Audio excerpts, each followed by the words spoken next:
Hello and welcome to another episode of the Film Mavericks show. Today we are talking with Sean Robinson. Sean is a product manager for Lumix, and so today we're talking all about the new S series of cameras and lenses.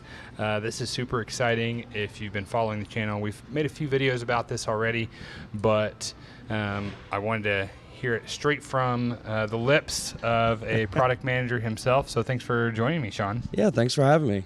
Awesome.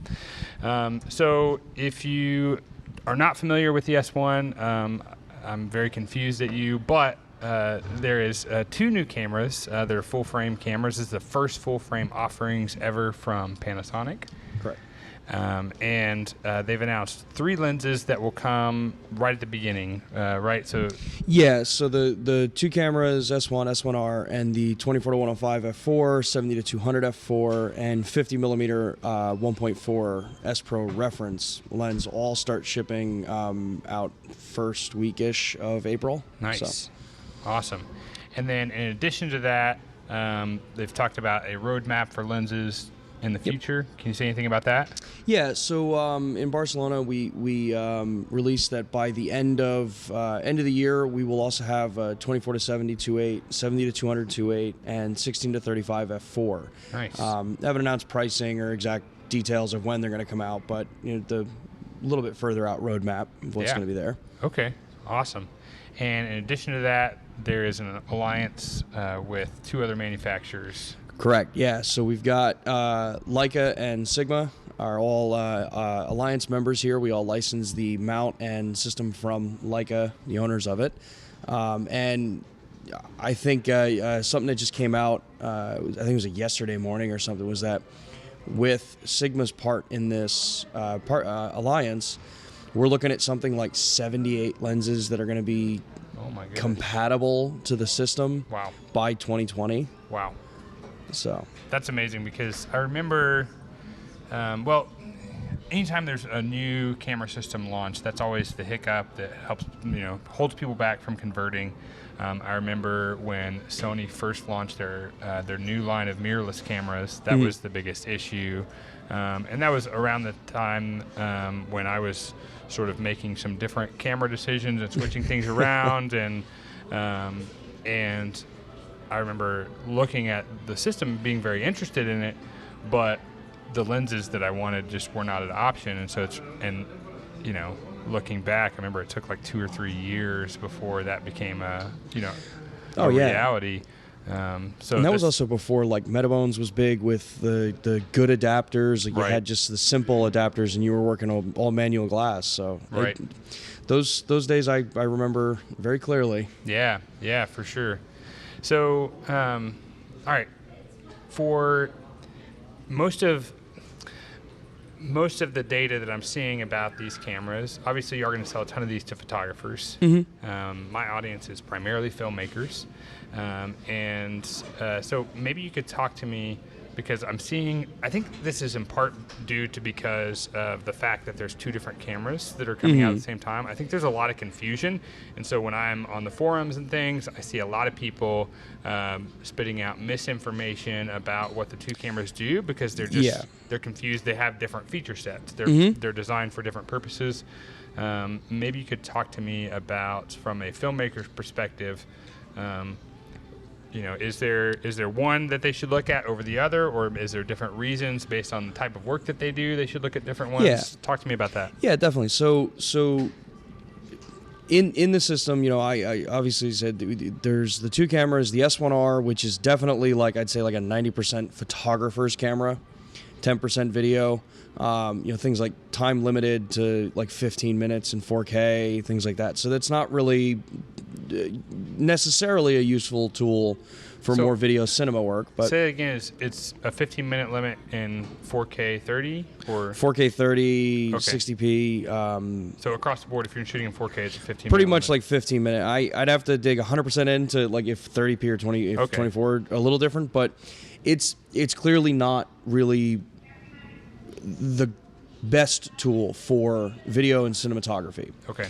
That's where the S1 slots in. The S1, Okay. you know, like from the beginning, it's unlimited time recording for up to 4K 30p. Nice. 60p internally gets up to 29.59, so the 30-minute limit. Right. HDMI out is going to, at day one, it's going to support 422 10-bit, but in HLG with Atomos.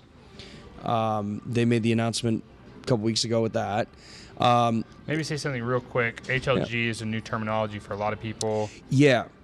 HLG, hybrid log gamma. So the HDR, basically it's a delivery ready HDR footage. So you throw it up on a display, you get immediate flagging done properly so that it projects onto that HDR display correctly. So this camera will have all of that embedded straight up. Nice. And I know from looking at the community in general, there's been a lot of good success on the GH5s using HLG as a kind of log profile to get, you know, better dynamic range than natural or things like that. So it's going to have that from launch, both internally and externally. Okay.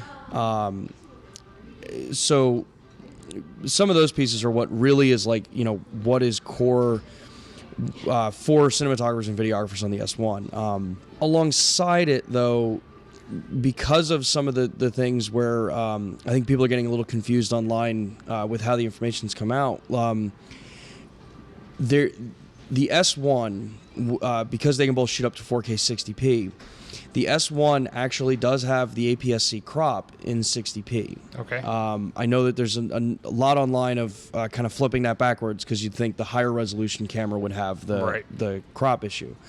But the S1 crops in it to APS-C in 4K 60p because the priority there with image quality and being in line for when we add full vlog to this later on. Okay.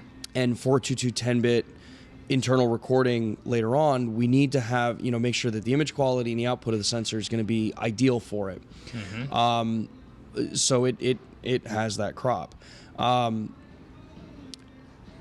The S1R is where maybe if you need 60p and you need that full frame look, yep, then the S1R actually might be, that's a use case that it actually could be solid for you because that does have full sensor, like full field of view readout at a 1.09 crop. Wow. To basically correct the resolution pull down so that it's not an obscure width for pushing it down into 4K. Yeah. Otherwise, you'd have some. You could potentially have some artifacts, things like that. So now it's a proper pull down into 4K on that one. I know I'm missing stuff. Yeah, no, that's really crazy. I think that's where I could see the use case of, you know, if you buy into a camera system because you're filmmaking, you're likely not buying one camera. Yeah. And so that's where, you know, right tool for the right job, where it could certainly make sense to have both of these. One, so that you can, you know, have the same look, the same color profile, use the same lenses, all of that, and have unlimited recording. And then when you know, want to shoot some B-roll, you know, you're not going to need more than 15 minutes anyways. Yeah. In 4K 60p. I mean, the times that that I'm using 4K 60 on my GH5 or the S1 that I've been using for a while, it's rare that I'm shooting for more than like 10, 20 seconds. Yeah, exactly. And there's a lot of that kind of thought with the system is that, you know, the reality is that right now, whether you're cinematographer, videographer, photographer, whatever you are, the mediums are being mixed a lot now. So you need tools that can balance both sides of the world in a how we put it, in a no compromise way. So, you know, for photojournalists out in the field, a lot of them are starting to now be, you know, requested or tasked to capture quick video. And in a case like that, like you said, you're not doing, you know, a 2-hour long form recording. You need like 5 minutes, 30 seconds, 20 seconds, that kind of thing. But the S1 will definitely sit solidly for the video crowd, even though we are still kind of promoting it and talking about it as still like 60 or 70% leaning more into photography. Sure. But our, like the core of Panasonic is never going to let video down. Yeah. So it'll always be there. The full size HDMI out, little things like that are all why that's never leaving any of our cameras. But it's going to be, I think, an evolving pro tool for pretty much anybody that puts their hands on it. Yeah, absolutely. And not to say that you would, it's not like you need both of these cameras. You could obviously operate with just, multiple of the S1s for filmmaking, because, any of the other cameras that are shooting, any other cameras sort of this format, right? Mm-hmm. DSLR or mirrorless cameras that are shooting 4K 60p, they're all cropping in. None of them are using the full frame sensor. Correct. So, it's not like you're getting some advantage by choosing some other system. They're all cropping in to, at least, I think the 1DX2 is the only one that might have a little bit bigger, like a 1.3 crop maybe. Something like that, I think, yeah. Yeah, and then, but that's not image stabilized, and it doesn't have a host of other features that this is going to come with, and it's 3 times the price. I think that's still motion JPEG versus, we've got, if you're using the HLG footage or H.265, and you still have, standard H.264 MP4s that you've got everything there. But to that point, actually, when we look at it, something I think to get people comfortable with it is that this isn't a GH5 replacement. Right. And I've said that to my fans because a number of people who are fans of the show have asked, are you upgrading from the GH5? And I said, no, it's not upgrading. I will certainly be adding it to my toolkit because it's an amazing tool, but it's not an upgrade from a GH5. It's just something completely different. Yeah, stuff like it doesn't have waveforms. Right now it doesn't have, LUT previews, things like that were, kind of instrumental on the GH5 and 5S and putting them in that category of where, yes, they're hybrid cameras, but they definitely cater very well to the cinema crowd. These cameras, like we said, we're bridging, I'd say, like a G9 to a GH5, and the S1 will sit kind of in the middle of that area when you think of video features. Yeah. Like you still have high speed, but the high speed video recording is more in line with how the G9 works. Right. Versus variable frame rate in the GH5 and 5S. Certainly something I would miss out on if I was, quote, upgrading, right? Because there's so many features like that in the GH5 that, weren't able to make it into this system. So I think, and I've just talked endlessly. If you've been a fan of the show, my thoughts on the advantages of Micro Four Thirds as well for filmmaking. Yeah. So there's certainly advantages to both systems. Yeah, and now for us having that solid, I'd say, overarching system means that now, depending on what your shoot or your job or your goal is for your style or whatever, we now comfortably offer everything from, the compact cameras that have 4K for, super basic kind of stuff that's not, maybe not super important. Like my LX10. Yeah. I love that thing. And then we got, the GH line when you want, that cinematic capability, something that can sit on a studio, things like that. We have the full frame S cameras now where, you want that super shallow depth of field look. You want the great low light performance that you're going to get out of it. And then it kind of makes a better transition up into the EVA1 products, into the Vericam products. So we have now a very easy path for growth from this that, when you start using these cameras and then you want to step up, you want to get the next level of cinema, like true cinema cameras, we make all of it. And when you're used to working in one, you'll be comfortable moving through the whole system. So yeah, in terms of menus and everything's very familiar. I've had it for a couple weeks, and so everything, came natural in terms of using it. Even in terms of like a lot of the button layout and the dials and things like that. Like having my 3 buttons in a row up top that I'm so used to, and all those things made it feel very natural. Just bigger. So yeah. Awesome. Okay. Maybe talk to me a little bit more about the lenses. I think there is people love to talk about the features of cameras, and then when it comes to lenses, they sort of, my perception is that most people sort of leave it off on two stats, on what the focal length is, and on what the aperture is. And most people just sort of assume if it's got these two things I'm looking for, then that's the lens for me. And then any price point, whatever it is, I'll just pick the cheapest one that does those two things. Yeah. But there's a lot more that goes into what makes a good lens besides those two statistics. And a lot of people I've heard online, especially the 50 millimeter, have sort of made some statements about the price of that lens. It's expensive. So I guess the question is, for what it is and for what it does, is it too expensive or not? And I'm not necessarily asking you to answer that question, but maybe you could sort of address the topic and what this what this lens specifically is trying to do that's different from other 50 millimeter 1.4s. Yeah. So let's unpack this whole thing here. Yeah.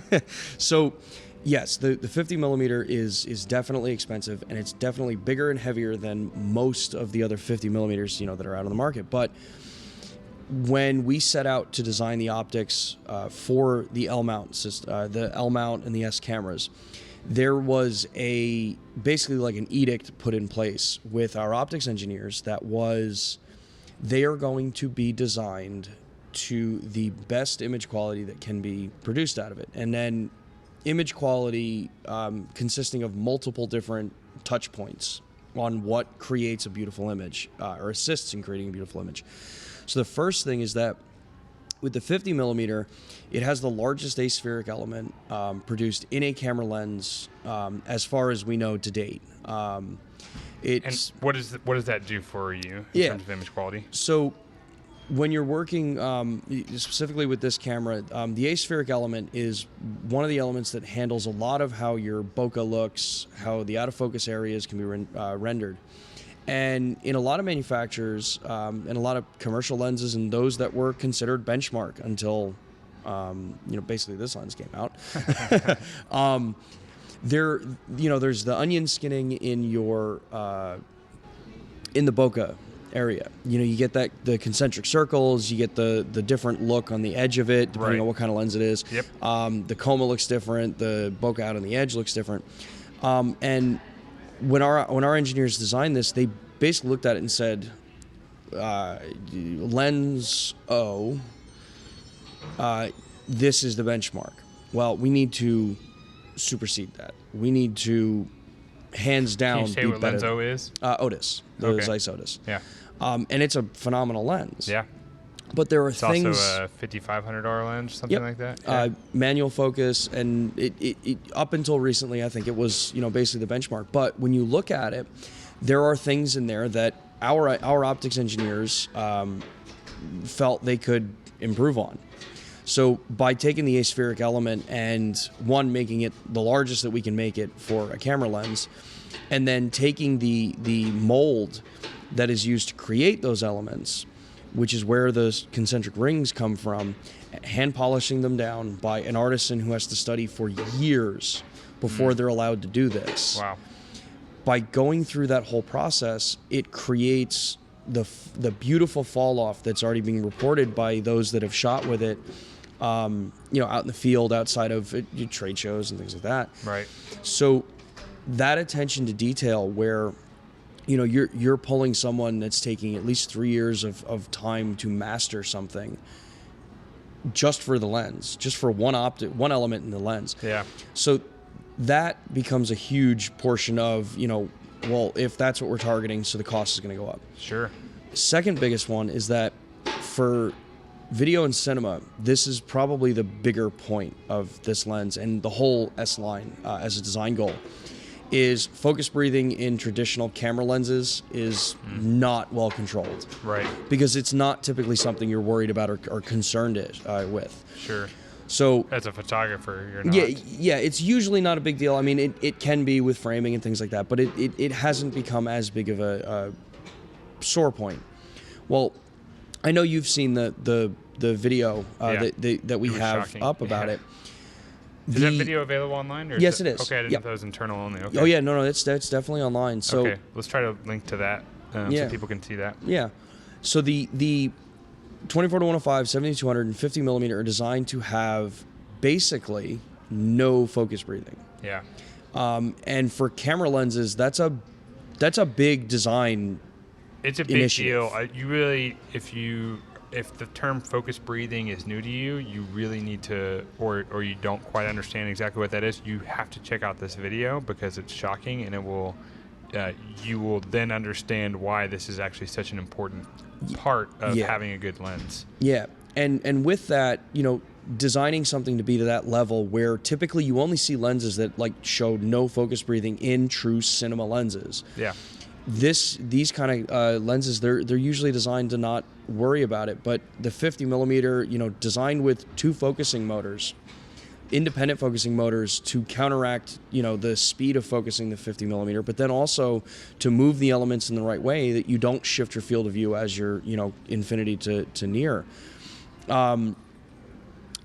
With the 24-105 and 70-200, a lot of people were saying also too, like, they are more expensive than the comparative in other brands, and they have a 77 millimeter filter thread, which a lot of people online were like, well, they should be 2.8s then, because company S's is 2.8 as well. And well, when you're designing that kind of thing for optical performance over in-camera corrections, things like that, they're gonna be bigger. Sure. So even though it's an f4 for like the 24-105, it's designed to be premium at f4 wide open at the whole range, Right. and still carry that minimal to no focus breathing, allow you to, especially in the two zooms, allow you to have some of the technology that's been learned from the traditional camcorders, where when you're zooming, if you're zooming and you're filming, you keep it so that you don't get any kind of drift with the optic because it's on a track to move Right. it through, where traditional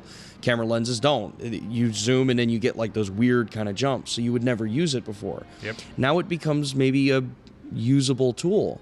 The whole optics system for this, after talking with one of our optics engineers who basically set the goals on it, it is insane the detail that they went to on these lenses, because they know that the cinema crowd's going to be looking at them very closely. They are going to be expensive, and they need to justify the price. Yeah. If you get a chance to get one in your hands, like, shoot with it before passing judgment on the price. That's Sure. the one thing I would say. It is amazing. Absolutely, and the build quality is excellent as well. Maybe you could talk about, this is a lot of, Lumix really addressed one of the biggest complaints that I see in the mirrorless world, both with the GH line of, the G line of lenses, the Micro Four Thirds lenses, as well as Sony's mirrorless lenses, and Canon's so new to the game, I assume it probably has a similar issue, but it's the focus by wire system. Correct. Of lenses. So maybe you could talk to me about some of the features that are actually in the camera that are helping with the focus by wire aspect of the lenses. Yeah, so everybody, totally, obviously, the bane of an existence is focus by wire when you're trying to do repeated throws. So we listened, and I know a lot of people have fed these comments back in trade shows, and I know you guys have shared them to us all the time, and it's in the S1 and the S1R, you now have a menu option to be able to take the focus throw and shift it from speed rated, which is the current one, or linear. So linear or non-linear. So that's a big step forward to begin with. But we then added the ability underneath that to also say, well, if you're linear, how many degrees do you want to throw from infinity to close? So you can go set the lenses from 90 degree out to what's listed as maximum, which is basically, it is longer than 360, and almost every degree in between, so that any of the lenses on the system will just solidly work. Yeah. Will you hand me that for a second? Yeah. So for anyone who doesn't understand exactly what that means, this is basically what he means. So in any other focus by wire system, if I change if I'm pulling focus manually and I do this at this speed, but I go from the same point to the same point physically, it's going to change at a different rate based on if I pull it slower. Yep. So if I go from here to here and it's the same exact mark, but I do it this fast, I dramatically pulled a very different focus there. But with the new system, if I'm here to here, it doesn't matter at what speed I do it at. Correct. Then I've hit the same focus point. So this makes focus pulling so much easier, and also makes it much better when you're trying to pull focus on things that are moving at different rates. Yeah. So, for example, you're shooting a wedding and the bridesmaids all walk down at a similar pace, but then the flower girl runs down the aisle. And so, you still know where your focus is throughout, and it's not going to change based on the speed at which you have to pull that focus. Yeah. And so that was like a solid place to make a good improvement. But then on top of it, with 2 of the 3 launch lenses, the 50mm being one of them, the 70-200 being one, we added a focus clutch, which it's not a new concept to the market. There are lenses out there that do have it, and it's a awesome way to get your distance scale already calibrated on there. You've got it. You want to mark it and get yourself visible marks to be able to set your focus pull. Right. It's great. But allowing you to jump between those 2 different ways to do it was important for our team, because not everyone's going to want the focus throw that's on the clutch part, because it's really more of a focus throw for a photographer. Gotcha. In the video side, you may want, for one scene, you may want a 90-degree throw. You may want a 150-degree throw. So our main goal with all of this was to add as many things as we could to the camera based on all the feedback from the working professionals out in the market that care enough about the products and what they would like to see out of it to give us those kinds of suggestions and examples of how they would like to see it work. So absolutely. Yeah, and I think some people are going to default to always wanting the 90, and some are going to default to always wanting something bigger like 180 or something. Yeah. But there's certainly a good use case for changing that, and so having the ability to change it is fantastic. If you're going to have to pull focus from here to there in a very quick fashion because of the shot you're trying to accomplish, well, you're going to choose 90. But if it's going to be a longer focus pull, then it might make sense to do a 180 or 150 or 120. You can dial it into whatever you want, which is just crazy. Yeah. So awesome. Yeah, it's exciting with everything that's going there, because these are just the first 3 from us. And if the first 3 lenses that we launch with, if this is the detail that our team has been putting into these things, I'm super excited about the next 3 lenses we've got coming. Yeah. And obviously with Sigma's lenses, the art series that they've announced are coming to it. They're it's 11 stunningly awesome lenses this year. Yeah. Yeah. And then that the MC21 adapter. So if you've already got EF glass and you want to get it over on the system, it's going to be there. It's amazing how fast this system's going to evolve. And I think once these lenses start hitting the market and once the system gets out into your hands and you guys start creating with it, I think it's going to put in place what I believe the whole purpose of the Alliance was there for, and what it's going to mean for our industries moving forward, that maybe not universal lens mounts across the board, but the option to choose the best tool, whether it's the best lens that you need, the camera that you need, the audio device that you need, whatever it is, pick the best tool for the job. And in our case, we feel now that we think we've got the best tool for most of the jobs out there now. Yeah. And it's only just going to get better throughout the year.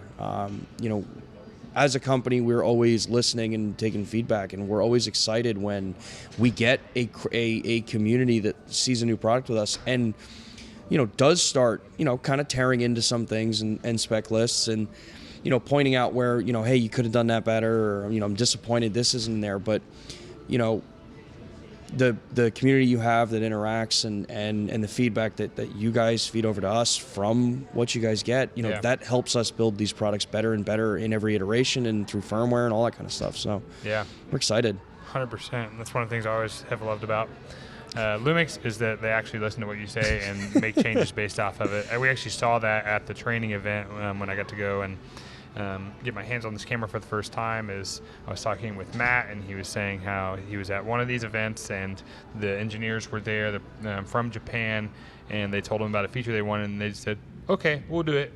And it was pretty quick after that. They were able to integrate it and get it all set up. So it's an exciting time, I think, despite what I think a lot of people are looking at the industry as a whole, or industries as a whole. It is an exciting time. It's just a different kind of excitement. It's more of there are the proper tools being developed. They may not be the cheapest, but it is I think setting a new bar for what we as creators and content providers have at our disposal to get our visions across and come up with the next big blockbuster, the next big indie film, or it's kind of a contradiction, isn't it? Next big indie film. Yeah, there's indie just means not associated with one of the huge there you go. studios, so that works. You can tell I'm more of a photographer, right? Okay, cool. Lastly, anytime I put out content about the S1, I always get the comment of, is the Micro Four Thirds dying? So maybe you can address that real quick so that I don't have to respond to the comments that will come in this video. No. Seriously, the Micro Four Thirds system is definitely not going anywhere. Our goal for going into full frame, going into the S series cameras, is that there are things that the G series cameras have not necessarily been the best tool for. And just because we create these cameras does not mean that there's no value in the market and there's no value internally for us to continue the G series. I mean, the G series cameras were the first mirrorless cameras to be produced, period. 2008, the G1 came out. We announced back at Photokina the development of the 10 to 25 millimeter 1.7. I'm so pumped for that thing. We are showing it right now out in CP Plus in Japan. Nice. A little bummed we didn't have one here at the show. Yeah. That would have been awesome. But that lens is getting closer and closer. This is just the beginning of things. Anytime there's a major product launch, especially when it's a big departure for a brand, there's always going to be that kind of moment of hesitation. And believe me, we hear and we read all the comments online. We get the emails. I get the phone calls. But it's one of those things where we haven't gone anywhere yet. We created the category. We're building the category. We're getting a bigger and bigger footprint in both photo and video markets. There's no reason for us to do any of this stuff. Yeah. So maybe you could just give an extra affirmation of that, just to tell us maybe, just I don't know how much you're, being a product manager. I'm not sure what your knowledge of this is, but if you can say anything about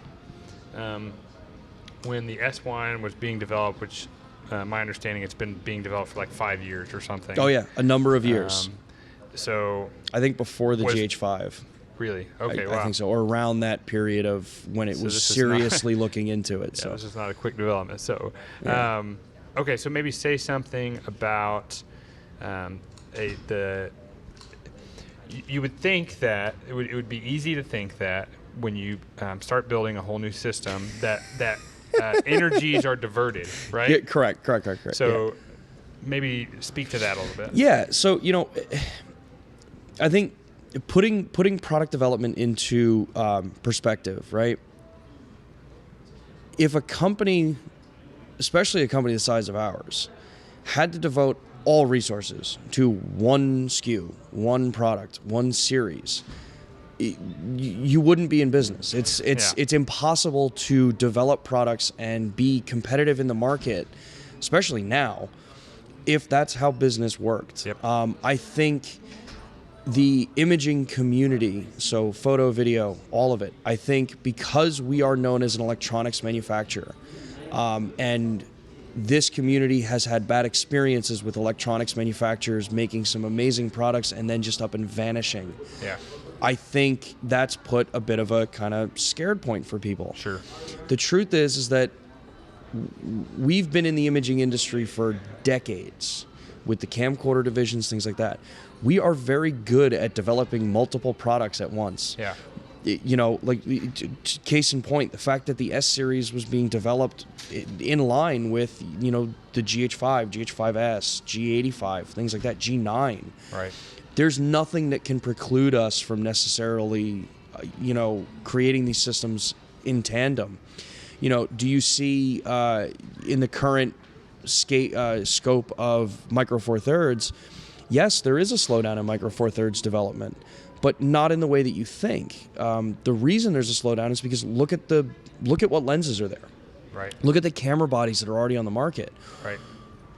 In order to truly create a new product, you have to look closer at that market and say, okay, well, instead of just, you know, changing one number and adding this little thing and calling it a new model, that doesn't fly these days anymore.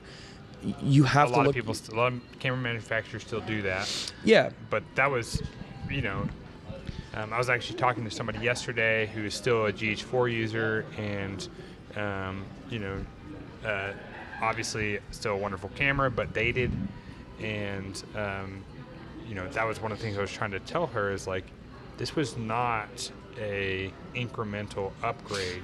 Yeah. This was a revolutionary upgrade in every way, and that's one of the things that I always appreciate about Panasonic is it's not just, it doesn't ever feel like it's just a cash grab of, okay, well now you got 2 more megapixels and, you know, a third of a stop better low light. Exactly. The products we develop, and it goes to that feedback we get, the products we develop, the cameras that come out, the lenses that come out are based on massive amounts of data and feedback that comes in from communities, from sales figures, obviously, from NPD, all those kinds of places. But when we update something, it's a substantial update. It's not just a slight tick on a spec sheet just to say that it's better. Right. The G series is no different than that. Right now, the G series is a pretty solidly self-sustaining system. Right. You have almost every lens that you kind of need, knowing that there are, you know, those that are out there screaming to the high heavens that you want a 7.5 millimeter prime or a 10 millimeter prime. Everyone hears you, but it's a matter of looking at what can be done. Can it be done in the right way? And we have that 10 to 25 coming out, so you'll have that. There you go. But yeah, G series tandem in, you know, inline development, that's not a problem. If it was a problem, we wouldn't even be a company. Yeah. Awesome. Very cool. Well, thanks so much for your time. This has been super awesome. Yeah, of course. So helpful, I know. Yeah. These are fun. Yeah. Well, if you haven't already, make sure you subscribe. We have lots of content about the S1, but more importantly, I think we have lots of content from some of the most amazing filmmakers on the planet coming to you every single week, as well as our film critiques on Fridays that you can submit your own film to have me critique it and help you out and help you grow your craft. So hit that subscribe button, and we'll see you next time. The Film Mavericks podcast is produced by Taylor Juarez and Teddy Findus. If you found this episode helpful, be sure to subscribe so that you never miss a show, and help us out by leaving a 5-star review on iTunes. And when you're done, head on over to the Film Mavericks YouTube channel for the video version of this show, as well as weekly tutorials, film critiques, and much more.